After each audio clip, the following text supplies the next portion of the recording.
ముందుగా పాడి పంటల ఛానల్ వీక్షిస్తున్న రైతులందరికీ నా నమస్కారాలు.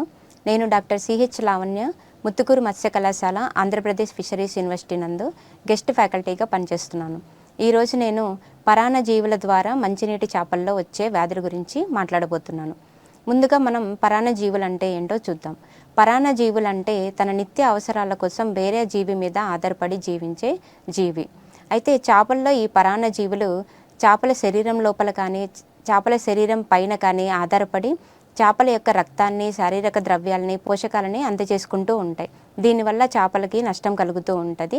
అందుకే వీటిని పరాన్న జీవులు అనేసి అంటాం. అయితే ముఖ్యంగా అసలు ఈ పరాన్న జీవులు చేపల శరీరం మీద ఎందుకు ఆధారపడుతున్నాయో చూద్దాం. ఫస్ట్ది ఆహారం కోసము. చేపలు ఇప్పుడు పరాన్న జీవులు బతకాలి అంటే వాటికి ఆహారం కావాలి. ఈ ఆహారం అనేది చేపల రక్తంలో, చేపల శరీర ద్రవ్యాల ద్వారా, కండరాల ద్వారా, తర్వాత ఇతర పోషణాల ద్వారా లభిస్తూ ఉంటాయి. ఇక రెండోది నివాసం కోసం.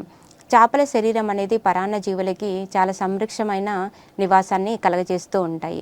ఇక మూడోది సంతానోత్పత్తి కోసం. ఇప్పుడు కొన్ని రకాల పరాన్న జీవులు ఏం చేస్తాయంటే గుడ్లు పెట్టేదానికి కానీ లేకపోతే పిల్లల్ని ఉత్పత్తి చేసేదానికి చేపల శరీరాన్ని వాడుకుంటూ ఉంటాయి. ఇక నాలుగోది లైఫ్ సైకిల్ని పూర్తి చేయడం కోసం. కొన్ని రకాల పరాన్న జీవులు వాటి యొక్క జీవితకాల చక్రాన్ని పూర్తి చేయడానికి, దాని లైఫ్ సైకిల్ అంటాం, అంటే ఎగ్ నుంచి అడల్ట్ డెవలప్ అయ్యేదానికి. సో ఈ లైఫ్ సైకిల్ని కంప్లీట్ చేసుకోవడం కోసం 2 లేదా 3 హోస్ట్ల మీద డిపెండ్ అయి ఉంటుంది. అందులో చేపలు అనేది ముఖ్యమైన హోస్ట్ అనమాట. ఇక లాస్ట్ది సంరక్షణ కోసం. పరాన్న జీవులు అనేవి చేపల మీద డిపెండ్ అయి ఉన్నప్పుడు వేరే జీవి నుంచి రక్షణగా కల్పిస్తూ ఉంటుందన్నమాట. ఇలా పరాన్న జీవులు చేపల మీద ఆధారపడి బతుకుతూ ఉంటాయి. అయితే ఈ పరాన్న జీవులు చేపల మీద ఆధారపడ్డప్పుడు చేపకు కూడా కొన్ని రకాల నష్టాలు ఉంటాయి. అందులో ముఖ్యమైనవి శారీరక నష్టాలు అన్నమాట. అందులో ముఖ్యమైనది ఏంటంటే చేపల శరీరం అనేది దెబ్బతినడము, మొప్పలు అనేవి దెబ్బతినడము, తర్వాత కండరాలు అనేవి దెబ్బతినడము, రక్తహీనత కలగడము, ఇవి చేపల శరీరంలో వచ్చే వివిధ లక్షణాలు. అయితే పరాన్న జీవి ఎప్పుడైనా చేపల మీద ఆధారపడ్డప్పుడు మనకి కొన్ని లక్షణాలను చూపిస్తూ ఉంటుంది. అందులో మొట్టమొదటిది చేపలు నీటి ఉపరితలం మీదకి వచ్చి ఈదుతూ ఉండడం. ఇక రెండోది చెరువు గట్ల మీద కానీ లేదనంటే రాళ్ళ మీద కానీ శరీరం అనేది రుద్దుతూ ఉంటుంది.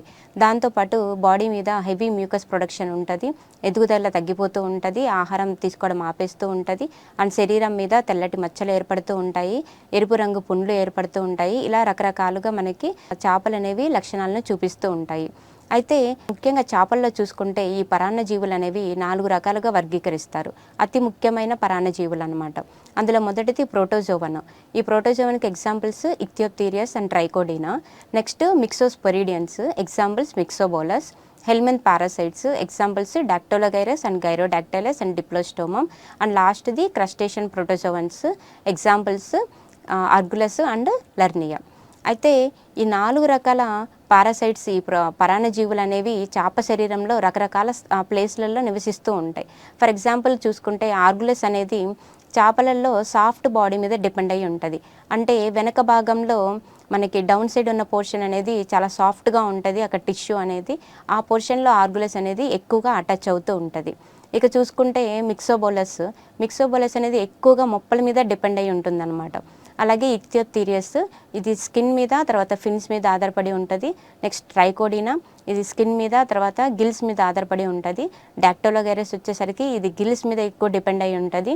అండ్ లర్నియా వచ్చేసరికి స్కిన్ అండ్ ఫిన్స్ మీద డిపెండ్ అయి ఉంటుంది. ఇలా రకరకాలుగా పరాన్న జీవులు రకరకాల ప్లేసుల్లో నివసించి వాటికి కావలసిన పోషకాలని అందజేసుకుంటూ ఉంటాయి అన్నమాట. అయితే వీటి తాలూకా డిసీజులను మనం చూసుకుంటే మొట్టమొదటిది తెల్ల మచ్చ వ్యాధి. ఈ వ్యాధిని కామన్గా మనం ఇచ్ డిసీజ్ అని కూడా అంటాం. ఈ వ్యాధికి గల ముఖ్య కారణం ఏంటంటే ఇక్థియోప్థీరియస్ మల్టిఫిలిస్ అనమాట. ఈ తెల్ల మచ్చల వ్యాధి అనేది రోహులో, కట్లాలో, మృగాల్లో, కామన్ కార్ప్లో, గోల్డ్ ఫిష్లో కూడా వస్తూ ఉంటుంది. అయితే ఈ వ్యాధి లక్షణాలు కానీ చూసుకుంటే ఫస్ట్ బాడీ మీద, శరీరం మీద తెల్లటి మచ్చలు అనేవి ఏర్పడుతూ ఉంటాయి. అండ్ ఆల్రెడీ నేను చెప్పినట్టుగా ఇది ఇచ్ అని కూడా పిలుస్తూ ఉంటాం. అంటే శరీరం బాగా దురదగా పెట్టిస్తూ ఉంటుంది. దానికోసము చేపలు ఏం చేస్తాయంటే పొలంలో ఆ చెరువు గట్లకు కానీ తర్వాత రాళ్ళకు కానీ శరీరాన్ని రుద్దుకుంటూ ఉంటాయి అన్నమాట. దీంతోపాటు హెవీగా మ్యూకస్ కూడా ప్రొడ్యూస్ అవుతూ ఉంటుంది. దానివల్ల శ్వాసకోశ వ్యాధులు రావడము, శ్వాస సరిగా తీసుకోకపోవడం వల్ల యానిమల్స్ చనిపోవడం జరుగుతూ ఉంటుంది. అయితే ఎప్పుడైనా ఈ ఇక్థియోప్థీరియస్ మల్టిఫిలిస్ని మనం మైక్రోస్కోప్లో చూసినప్పుడు మనకి అవి గుడ్డు షేప్లో ఉండి లోపల న్యూక్లియస్ అనేది హార్ష్ షేప్లో కనిపిస్తూ ఉంటుంది. అయితే పరాన్నజీవుల్లో దానికి ఒక లైఫ్ సైకిల్ అంటే ఎగ్ నుంచి అడల్ట్ రావడానికి కొంచెం టైం అనేది ఉంటుందన్నమాట. అలాగే ఇక్కులో చూసుకుంటే మనకి ఒక వారం పాటు టైం పడుతూ ఉంటుంది. అయితే అక్కడ వాటర్ టెంపరేచర్ అనేది 20 డిగ్రీలు ఉన్నప్పుడు మాత్రమే. ఎప్పుడైనా వాటర్ టెంపరేచర్ 20 కన్నా ఎక్కువ ఉంది అని అంటే దాని లైఫ్ సైకిల్ అనేది కంటిన్యూ అవ్వదు. సో ఎప్పుడైనా మన పాండ్లో ఈ ఇక్థియోప్థీరిస్ మల్టిఫిలిస్ పరాన్నజీవి ఉంది అని అంటే వాటర్ టెంపరేచర్ని రైజ్ చేయగలిగితే ఈ పారాసైట్స్ అనేవి ఆ లైఫ్ సైకిల్ని కంటిన్యూ చేయలేకుండా నియంత్రణగా చూసుకోవచ్చు అనమాట. అయితే ఈ వ్యాధి యొక్క చికిత్స గురించి మాట్లాడితే దీనికి ఫార్మలిన్ మరియు ఉప్పు అనేది చాలా కామన్గా యూజ్ చేస్తాం. దానితో పాటు నీటి నాణ్యతను మెయింటైన్ చేయడం కూడా చాలా అవసరం. ఇక తదుపరి డిసీజ్ ట్రైకోడీనియాసిస్. సో ట్రైకోడీనియాసిస్ అనేది ఈ ట్రైకోడినా అనే ప్రోటోజోన్ పారాసైట్ వల్ల వస్తూ ఉంటుంది. దీన్ని కామన్గా మనం డిస్క్ షేప్డ్ పారాసైట్ అని చెప్తాం. అంటే గిన్నెలాగా ఉంటుందన్నమాట మైక్రోస్కోప్లో చూసినప్పుడు. ఇది ఎక్కువగా చేపల యొక్క శరీరం మీద తర్వాత మొప్పల మీద ఆధారపడి ఉంటుంది. అండ్ మ్యూకస్ని కూడా ఎక్కువ కన్జ్యూమ్ చేస్తూ ఉంటుంది. దీనివల్ల శరీరం మనకి దెబ్బతినడము, తర్వాత గిల్స్ కూడా చాలా వరకు దెబ్బతింటాయి. మ్యూకస్ అనేది తగ్గిపోతూ ఉంటుందన్నమాట. దీనికి మనం వాడాల్సిన వ్యాధి చికిత్స మందులు ఏంటంటే formalin, copper sulphate and salt. ఇక తదుపరి డిసీజు మిక్సోస్పోరిడియన్ వ్యాధి. అది ఎగ్జాంపుల్ మిక్సోబోలస్ అనమాట. సో ఈ మిక్సోబోలస్ని మనం కామన్గా శంకుపూత వ్యాధి అనేసి చెప్తూ ఉంటాం. సో శంకుపూత వ్యాధి అనేది ఎలా ఉంటుందంటే మనకి మొప్పల్లో తెల్లటి సగ్గుబియ్యం లాంటి శంకుపూతలు కణితల్లాగా ఏర్పడుతూ ఉంటాయి.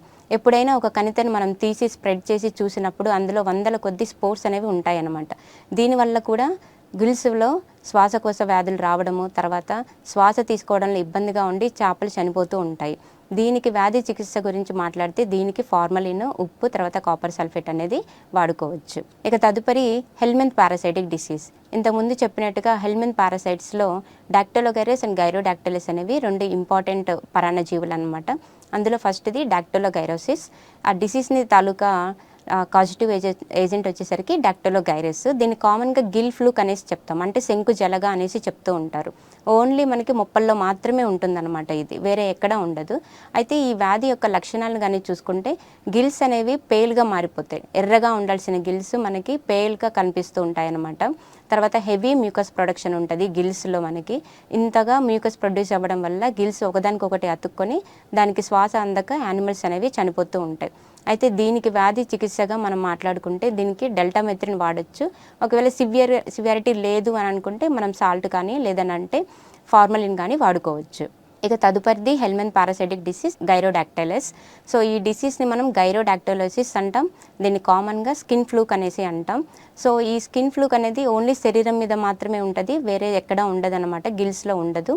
సో దీని తాలూకా లక్షణాలు కూడా స్కిన్ మీద హెవీగా మ్యూకస్ ప్రొడక్షన్ అనేది ఉంటుందన్నమాట. దానివల్ల స్కిన్ అనేది డ్యామేజ్ అవుతూ ఉంటుంది. దీనికి కూడా వ్యాధి చికిత్స డెల్టామెథ్రిన్ వాడచ్చు, తర్వాత ఫార్మలిన్ వాడచ్చు, సాల్ట్ కూడా యూస్ చేసుకోవచ్చు. Last crustacean parasitic diseases. దీనికి ఎగ్జాంపుల్స్ ఆర్గులస్ అండ్ లెర్నియా. సో ఆర్గులస్ని మనం కామన్గా చాప పేను అనేసి చెప్తూ ఉంటాము. ఇది చాలా కామన్గా ఉండే డిసీజ్ అనమాట. మంచినీటి చేపలలో చాలా అరుదుగా ఉండే డిసీజ్ ఆర్గులస్ అనేది. అయితే ఈ ఆర్గులస్ని మనం చేప పేను అనేది ఎందుకంటామంటే ఇది శరీరంలో ఎక్కువగా సాఫ్ట్ పోర్షన్లో మాత్రమే ఉంటుంది.